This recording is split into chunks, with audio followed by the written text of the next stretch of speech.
Introduction.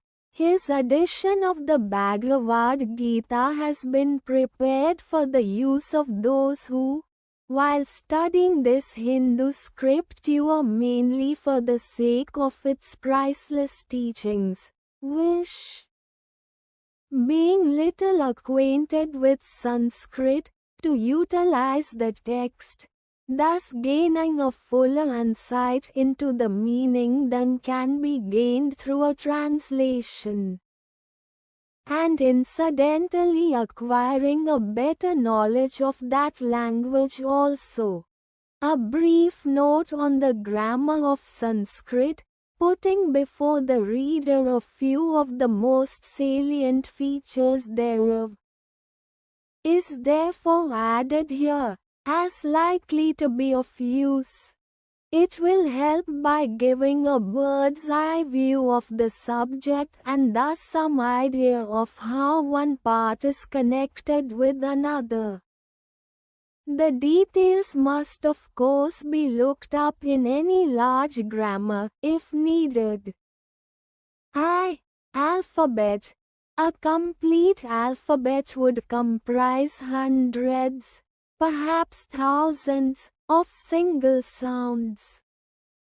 Out of these each human race or sub-race uses a comparatively small number, selected in accordance with the constitution of its vocal organs and of other aspects of its physical and superphysical being.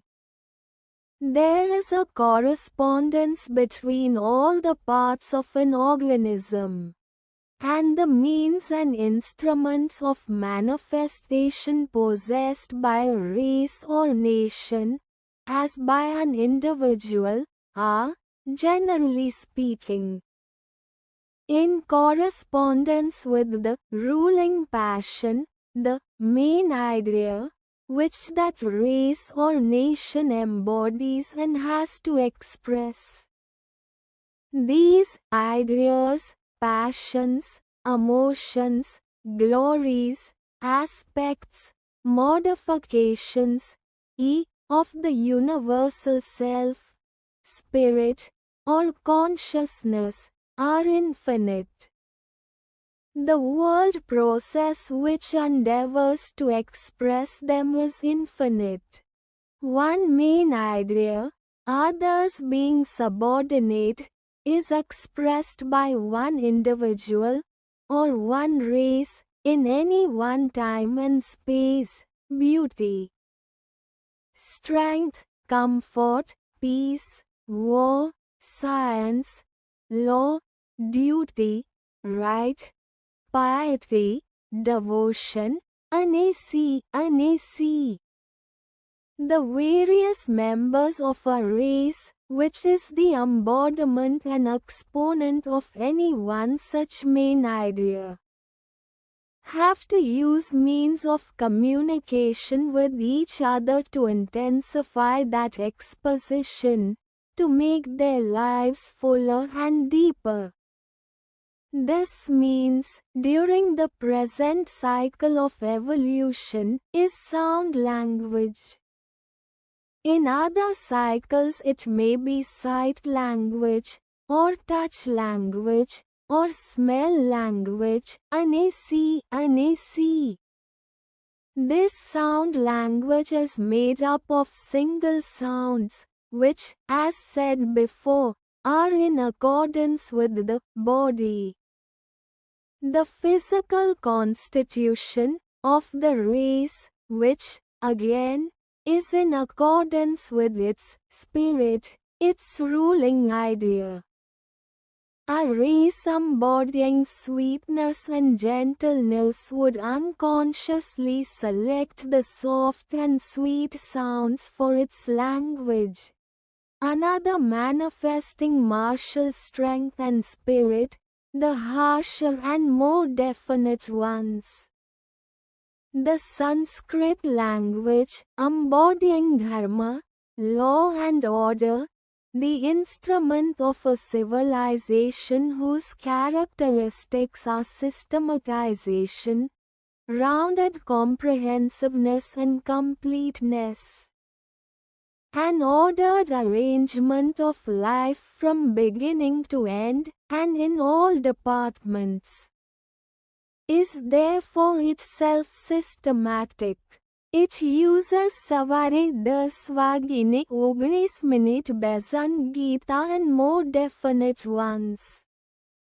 The Sanskrit language, embodying dharma, law and order, the instrument of a civilization whose characteristics are systematization, rounded comprehensiveness and completeness, an ordered arrangement of life from beginning to end, and in all departments, is therefore itself systematic.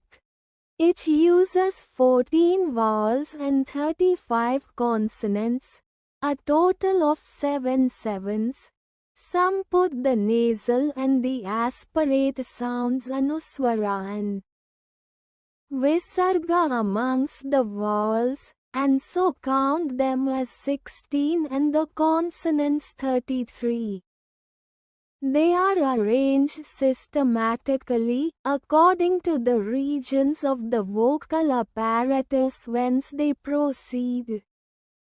As gutturals, linguae radicals, palatals, cerebrals, dentals, labials, and certain combinations of these beginning from the throat and proceeding outwards. As to why we have here 2 septenaries of vowels and 5 septenaries of consonants is a question which could possibly be answered by one who had sufficient knowledge of world evolution to be able to say why the present human race has 2 hands and 2 feet and 5 senses of knowledge and 5 organs of action, and 5 fingers on each hand and 5 toes on each foot. The question can only tantalize us.